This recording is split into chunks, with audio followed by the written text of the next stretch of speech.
ओह God, कितने complicated है ये। कुछ समझ नहीं आता कैसे इंसान है अजीब से। खैर खैर मेरा तो हो गया ना। मेरी इन्वेस्टमेंट और मेरा डील दोनों एक ही साथ final. Oh my God, this is the most happiest thing ever could happen with me.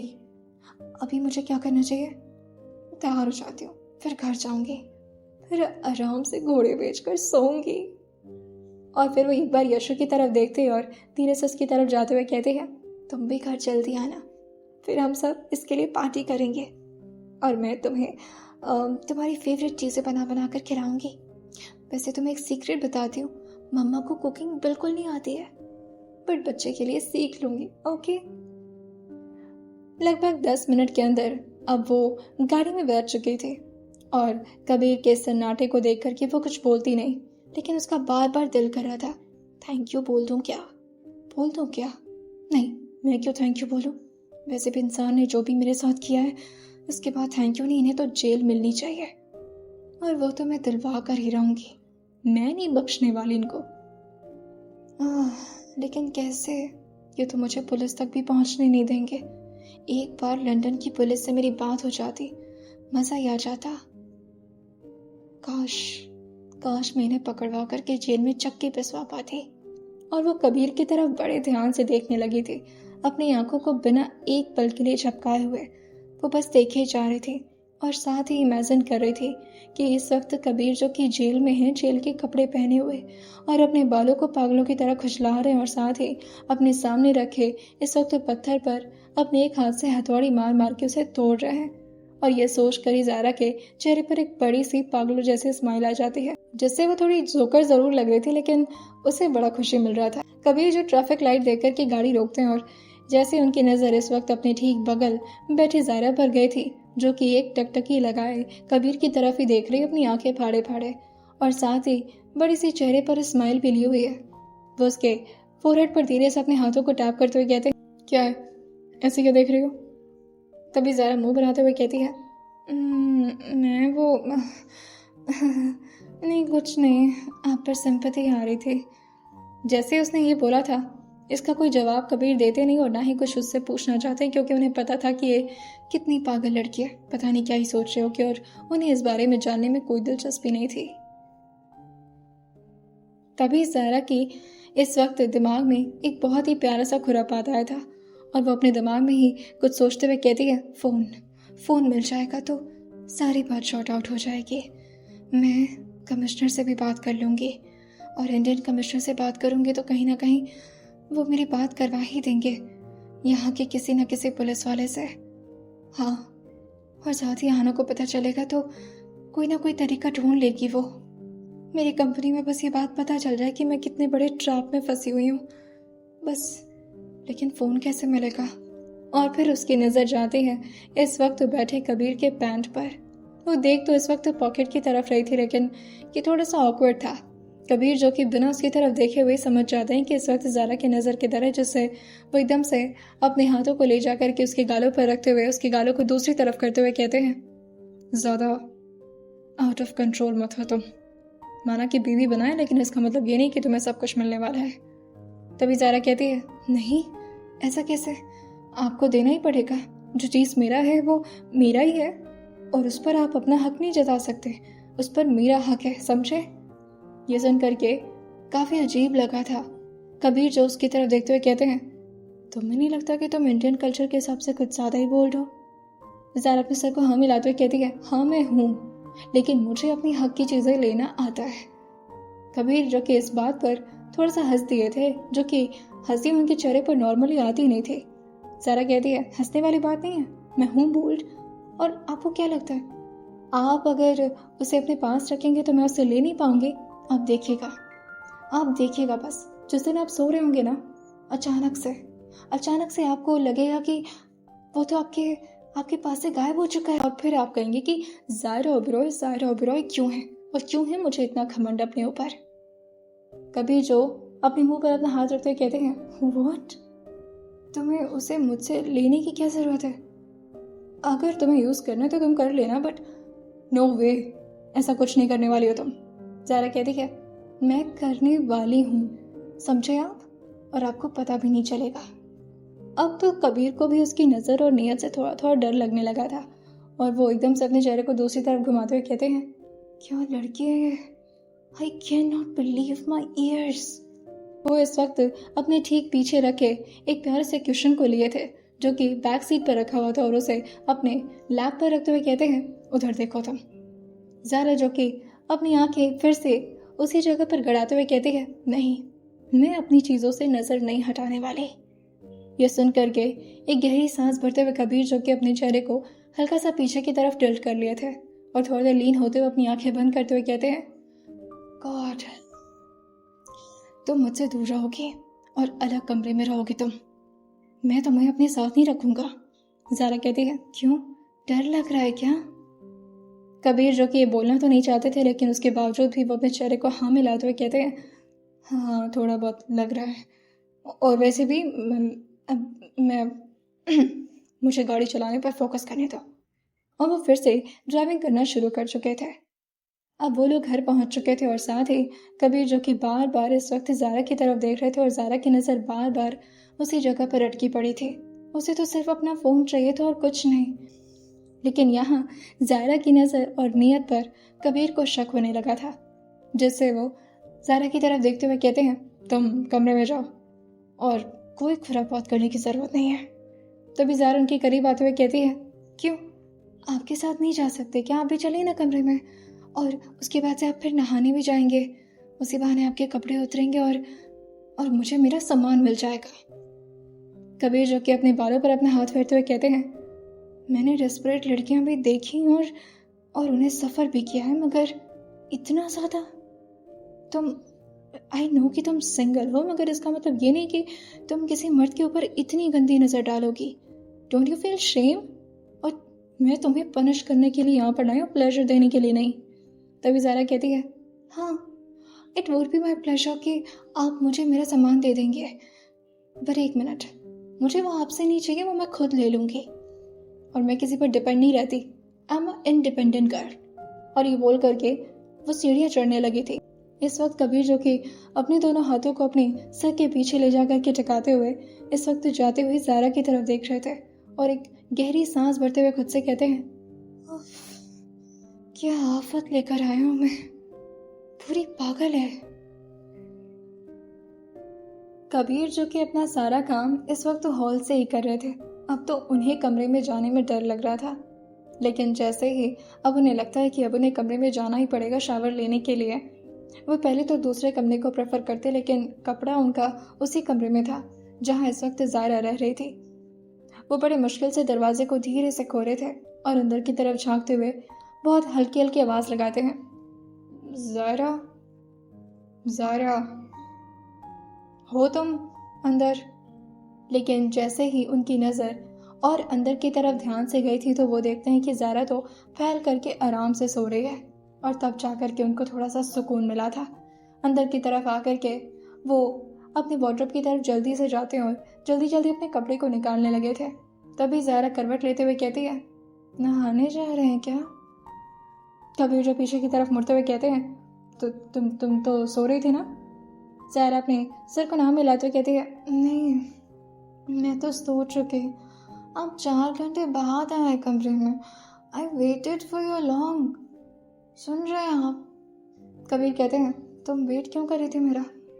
कि क्या क्या काम क्या था, खाना खाना है? ज़ारा कहती है, हाँ, बहुत तेज़ भूख लगी है, कुछ खाने को मिल जाएगा क्या?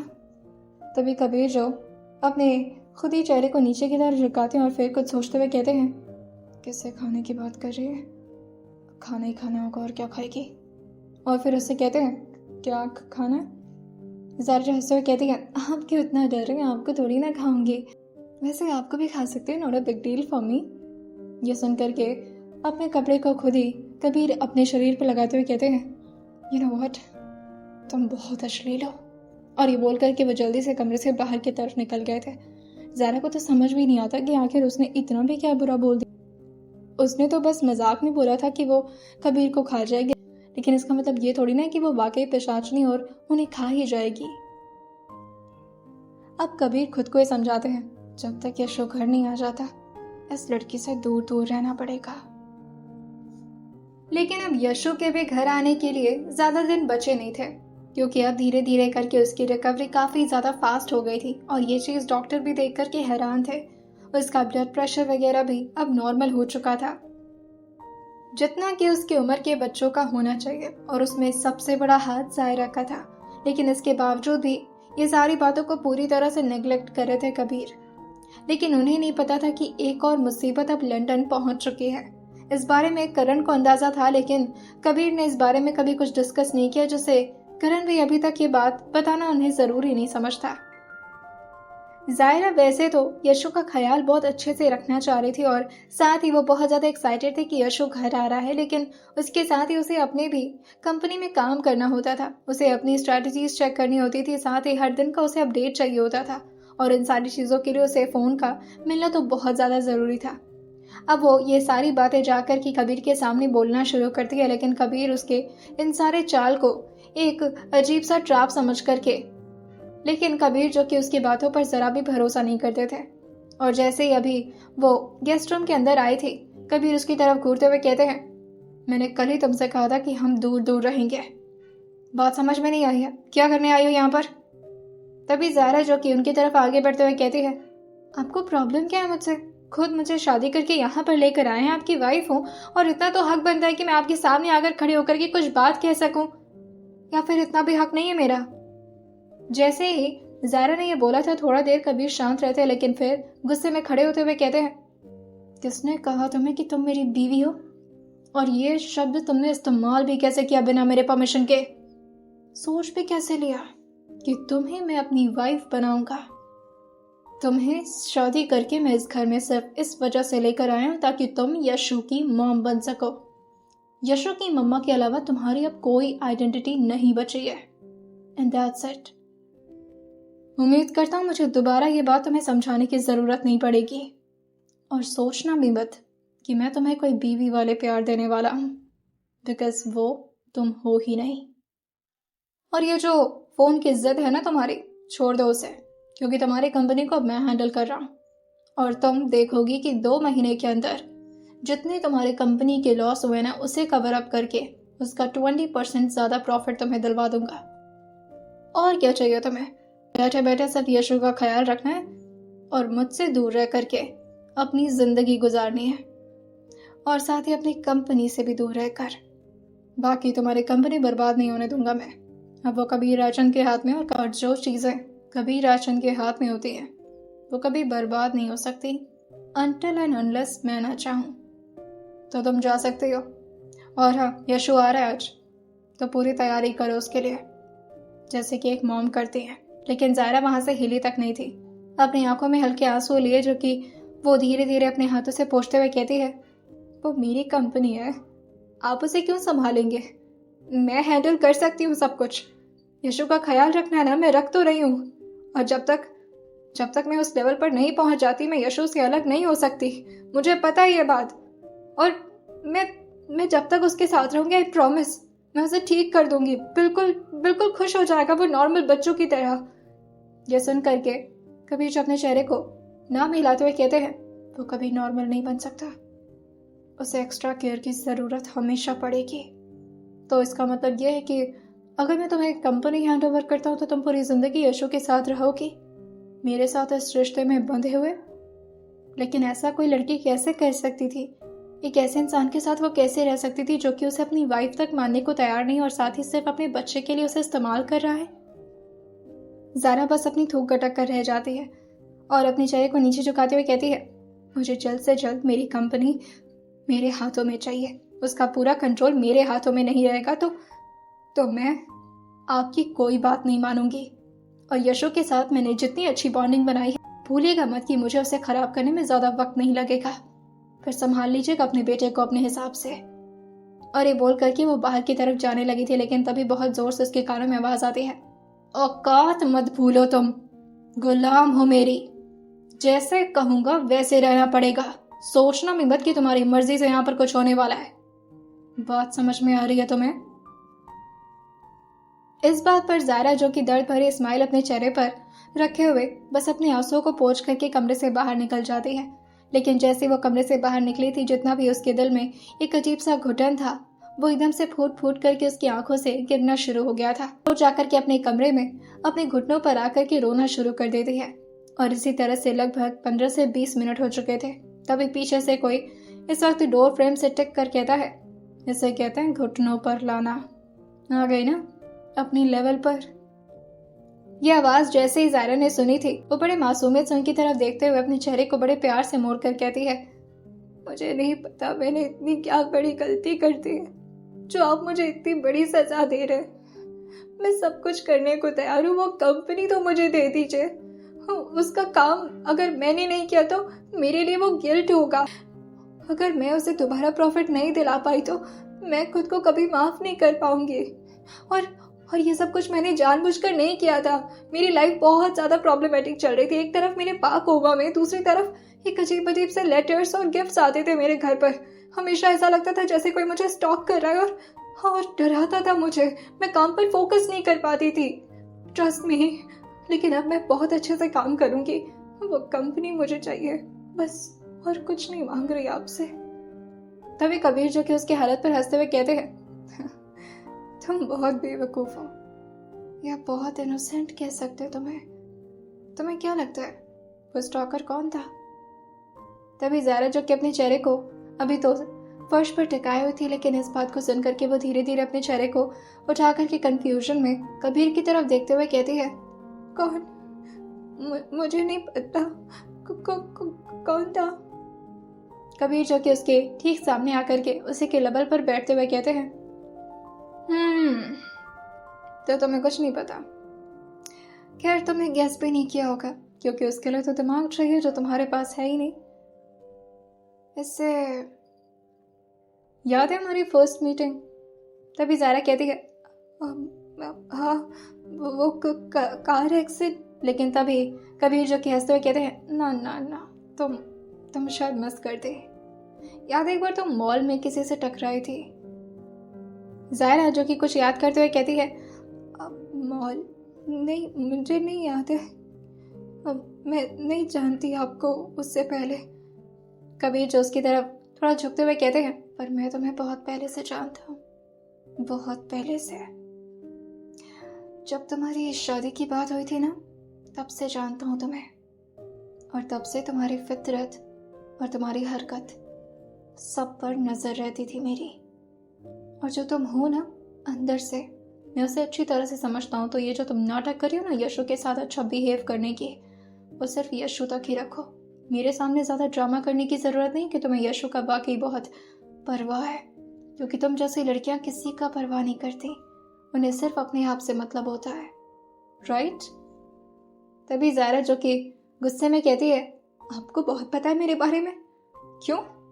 हाँ, मैं बहुत सेल्फिश हूँ।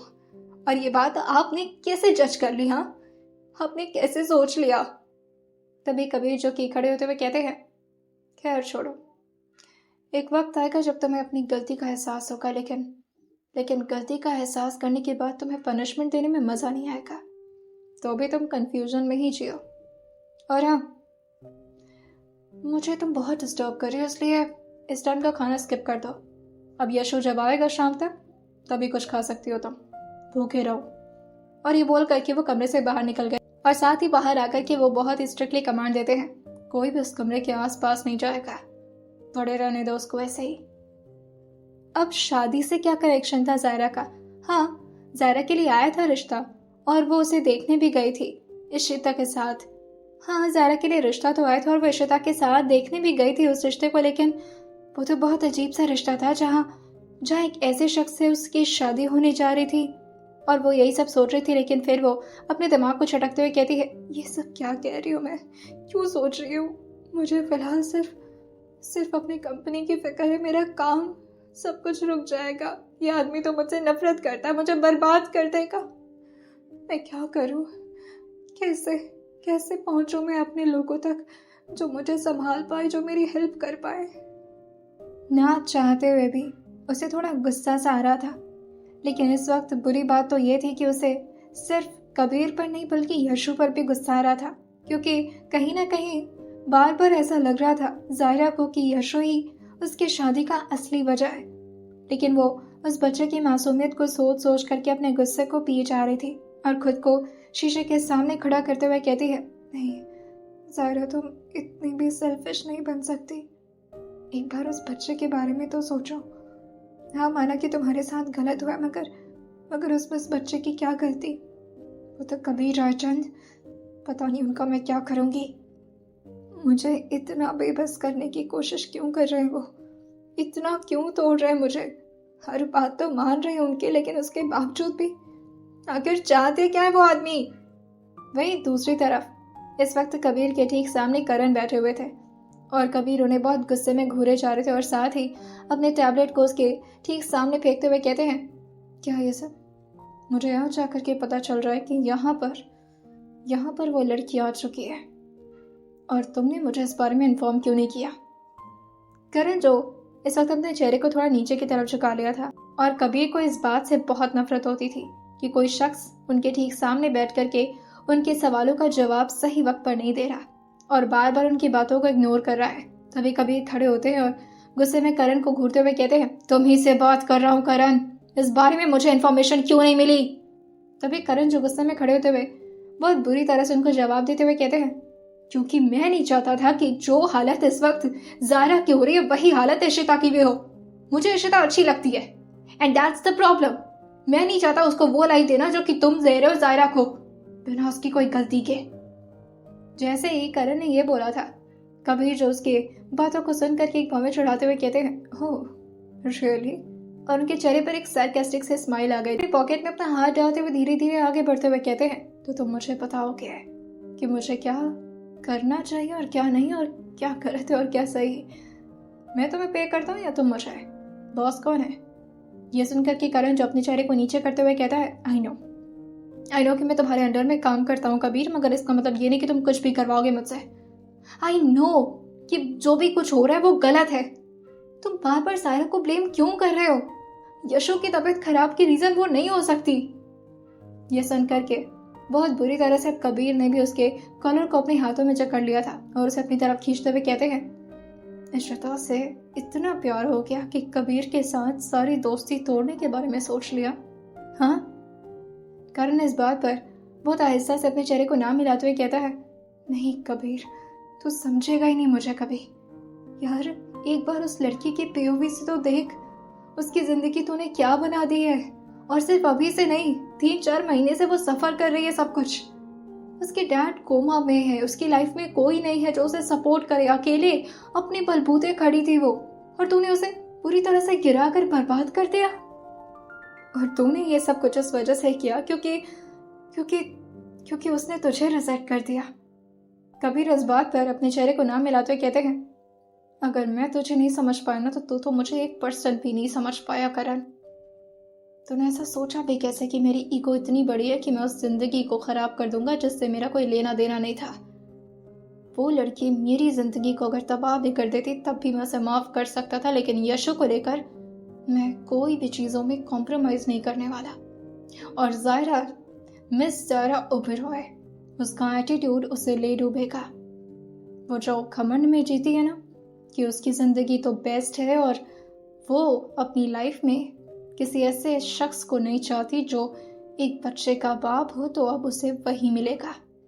अब उसे मेरे साथ शादी करके उस बच्चे के साथ पूरी जिंदगी बितानी पड़ेगी। इसके अलावा उसके पास अब कोई और ऑप्शन नहीं है। और अगर तुम मुझे ज्यादा लेसन देने की कोशिश करोगे तो तुम्हारे लिए मेरी कंपनी में या मेरे दिल में अब कोई जगह नहीं बचेगी। तो या तो तुम अपनी इशिता को सपोर्ट कर लो या तो मेरे साथ रह लो। लेकिन करण इस बात पर अपने हाथ खड़ा कर चुका था और पीछे होते हुए कहता है, यशु की बीमारी ने उसकी हालत ऐसी की है, इसमें ज़ायरा की गलती नहीं थी। कोई भी लड़की ऐसे शख्स से शादी नहीं करना चाहती जो कि एक बच्चे का बाप हो। इसमें तू ना प्रॉब्लम सिर्फ ज़ायरा में ढूंढ रहा है, लेकिन गलती तेरी है।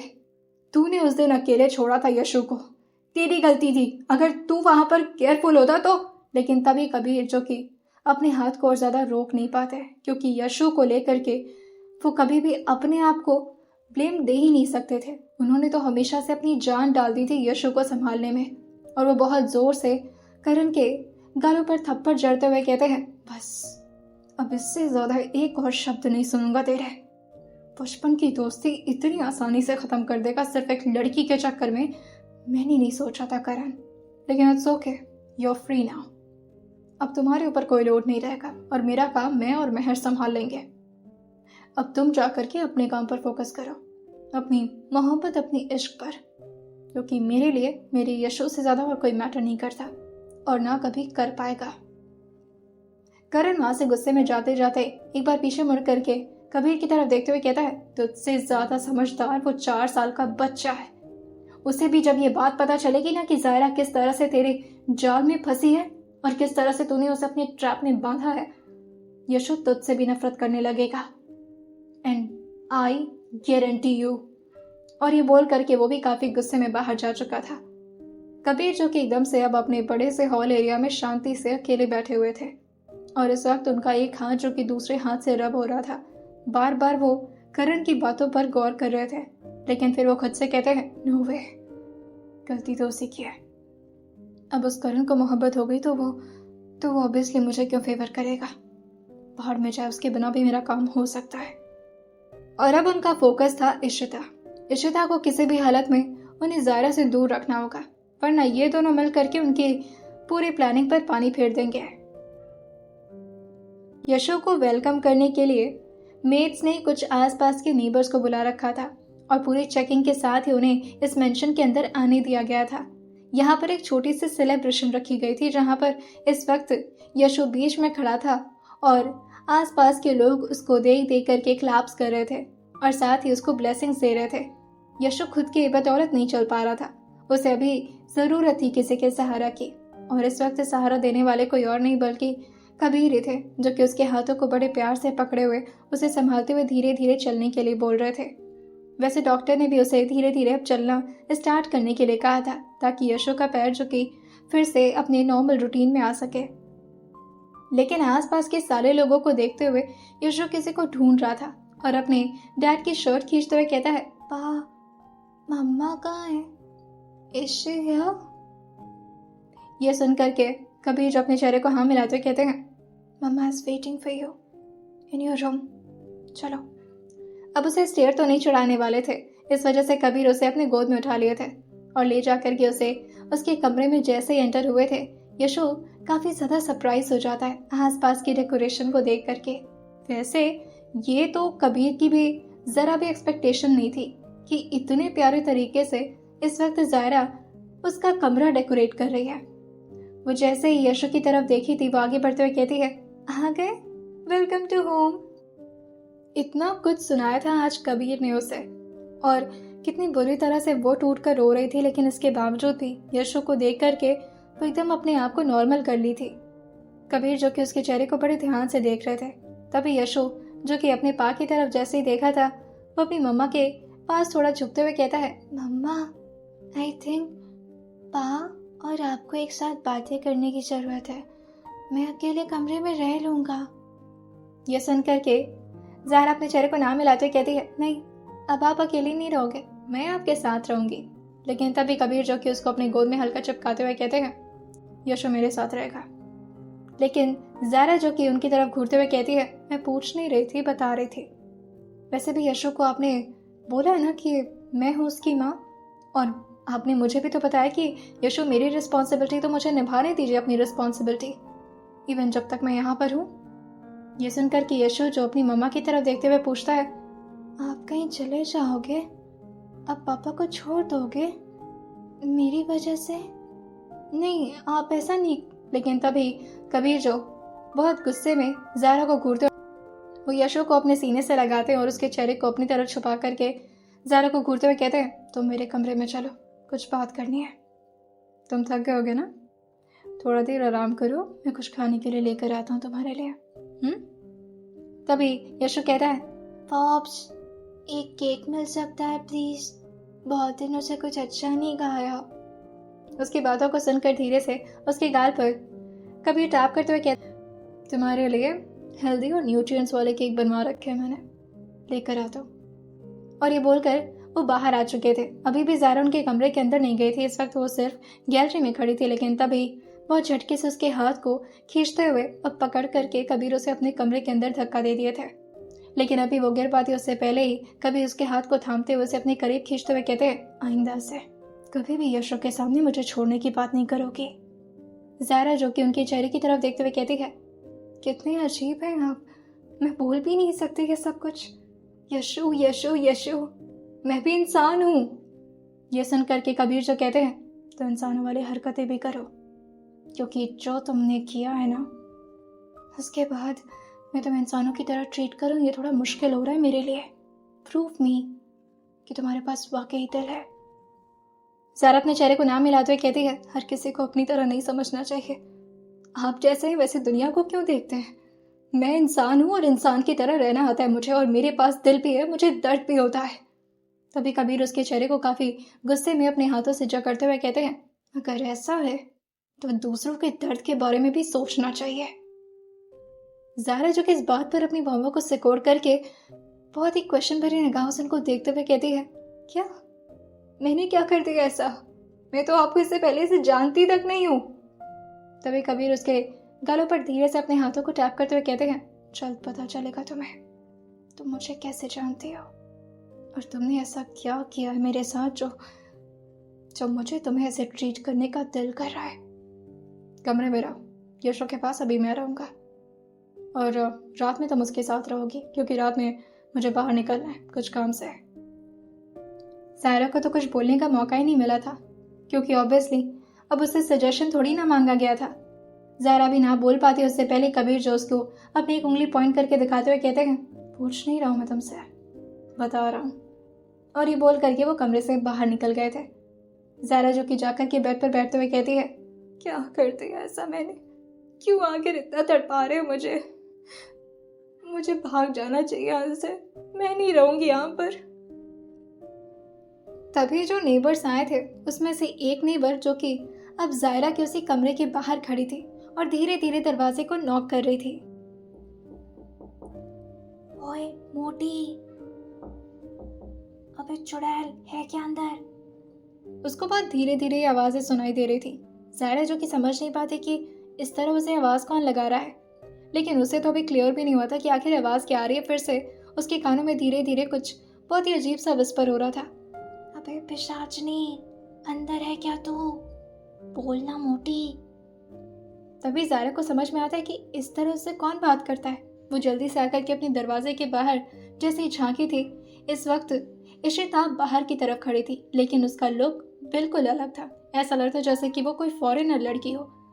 और जैसे ही उसे ध्यान से ज़ायरा ने देखा था, पहले तो वो एकदम से हैरान होकर कहती है, yes, what you want from me? तभी इशिता जो कि अंदर की तरफ आती है और जोर से दरवाजा बंद करते हुए कहती है, अबे इंग्लिश की चटर पटर बंद कर इसे।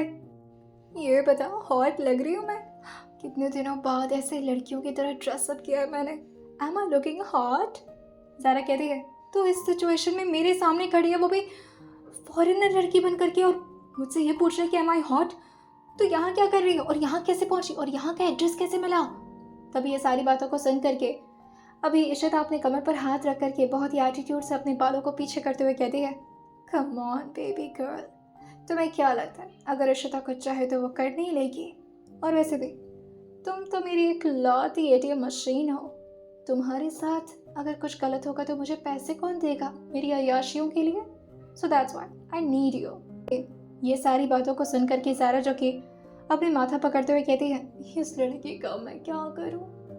तो जो भी है पर बेस्ट है यार, थैंक यू सो मच, मुझे इस वक्त ज़रूरत थी किसी की। और ये बोल करके वो बहुत ज़ोर से इशिता को गले लगा लेती है, लेकिन तब इशिता उसको अपने आप से दूर करते हुए कहती है, नो नो नो, मेरा ब्लॉन्ड हेयर खराब हो जाएगा, और तुम्हें पता है ये विग है, अगर ज़्यादा चिपका की ना तो निकल भी सकता है, और किसी को शक हो गया तो दिक्कत हो जाएगी। तभी ज़ायरा कहती है, पर तू यहाँ पर कैसे आए? और अगर आई भी है तो कुछ प्लान किया है? मैं यहाँ से कैसे निकलूँ? इशिता जो कि इसका गाल खींचते कहती है, तू टेंशन मत ले, पर तुझे पता है तेरे चक्कर में ना मुझे एक मस्तंडे को किस करना पड़ा। सुन करके ज़ायरा जो कि अपना मुंह बड़ा सा खोलते कहती है, हो ऐसे कैसे? तूने ये सब भी किया मतलब मेरे लिए? पर उससे क्या फ़ायदा हुआ तुझे? तभी इशिता कहती है, हाँ अब वैसे मुझे नहीं पता, पर शायद उनका नाम करण राठौर है, दिखने में हैंडसम है, हॉट भी है, तो मुझे कोई प्रॉब्लम नहीं हुई। बस उन्हें अपनी जाल में फंसा रखा है मैंने, ताकि कबीर के बारे में सारी इन्फॉर्मेशन मैं निकाल सकूं। उन्हीं से एड्रेस भी मिला मुझे, और स्टाफ ने मुझे अच्छी तरह से चेक भी नहीं किया। और फिर वो उसके हाथ में गन देते हुए कहती है, ये तेरे लिए गिफ्ट लेकर आई हूँ, अगर कोई प्रॉब्लम आती है ना तो इसे सामने वाले की तरफ तान देना, समझी? ट्रिगर मत दबाना, फिर मामला उल्टा पड़ जाएगा। ज़ारा कहती है, ट्रिगर तो मुझसे दबेगा भी नहीं, उसके लिए बहुत गट्स चाहिए होता है, पर इस गन का मैं क्या करूँगी, इसे किसके ऊपर तानूंगी? तभी इशिता कहती है, मुझे नहीं पता, वो तो खुद डिसाइड करना, मैं ज़्यादा देर तक यहाँ पर नहीं रहूँगी, लेकिन समझ ले कि मैं तेरी नेबर बनकर रह रही हूँ यहाँ पर। कोई भी प्रॉब्लम आएगी ना तो मैं तेरे साथ हूँ, ठीक है? और 1 हफ्ते बाद हम यहाँ से रवाना हो जाएंगे। ये सुन करके ज़ारा कहती है, नहीं नहीं नहीं, 1 हफ्ते तक नहीं रुक सकती। ये आदमी में कभी मुझे खाना नहीं देता, कभी मुझे पानी, कभी कहेगा कि सांस भी रोक दो अपनी, मार वार देगा मुझे। 1 हफ्ते तक नहीं रहूँगी इस साइको इंसान के साथ। ये सुनकर के इशिता कहती है, ओह तो ये बात है, ठीक है फिर देखती हूँ, मैं कुछ करती हूँ, लेकिन 1-2 दिन का वेट तुझे करना पड़ेगा। हाँ, ज़रा खुश होते हुए कहती है, चलेगा, मुझे 1-2 दिन में निकाल यहाँ से, मैं नहीं रहूँगी यहाँ पर, बहुत गुस्सा आ रहा है मुझे। इशिता उसको समझाते हुए कहती है, इट्स ओके बच्चा, इट्स ओके, बहुत बुरी फंस गई है ना तू। और हाँ, एक बहुत ही घटिया इन्फॉर्मेशन देनी है तुझे। वो तेरा जो चाचा है साला कुत्ता, वो तेरे साइड में कभी था ही नहीं। ये सुनकर के ज़ारा कहती है, देख मुझे लगता है ना तो इतने दूर से सफ़र तय करके आई, इसलिए तेरा दिमाग काम नहीं कर रहा। पागल वागल हो गई क्या? मेरे अंकल है वो, उनको गाली मत दे। तब इशिता कहती है, वो तो शुक्र मना कि प्रॉब्लम हो जाएगी अगर मैंने ज़्यादा ऊपर की गाली नहीं दी तो, वरना ऐसी ऐसी गालियाँ देती ना मैं। वो मिले हुए कबीर राजन के साथ, उनकी डीलिंग चल रही है, और ये सारी बातें मुझे करण राठौर ने बताई है। खैर ये सारी बातें मैं तुझे बाद में बताऊंगी, लेकिन हाँ इस बारे में किसी को मत बताना कि मैं तेरे साथ हूँ, किसी को नहीं। सारा कहती है, हाँ हाँ जा जा, चल चल तू यहाँ से निकल निकल। और वो जल्दी से उसे बाहर की तरफ भेज दी थी, और गन को अपने हाथ में जैसे ही वो पकड़ी थी, वो हैरान होते हुए कहती है, इसे मैं चला पाऊंगी? हाँ, नहीं, आई डोंट थिंक सो। खैर चलो, कम से कम गन तो मिला। अब इससे मुझे अब इससे मुझे मेरा फ़ोन भी तो मिल सकता है। अगर मैं इसे कबीर पर पॉइंट कर दूँ तो? नहीं, वो डरेगा ही नहीं मुझसे, राक्षस कहीं का। खैर इसे छुपा देती हूँ अभी। और वो जल्दी से जाकर के उसे अपने कपड़ों के बीच छुपा दी थी, और भगवान का लाख लाख शुक्र अदा करते हैं कि कम से कम निशिता यहाँ पर आ गई, और उसके हर प्रॉब्लम में कितने प्यार से वो उसे संभाल लेती है। इस वजह से उसे ज़ोर से गले लगाने का मन कर रहा था इशिता को।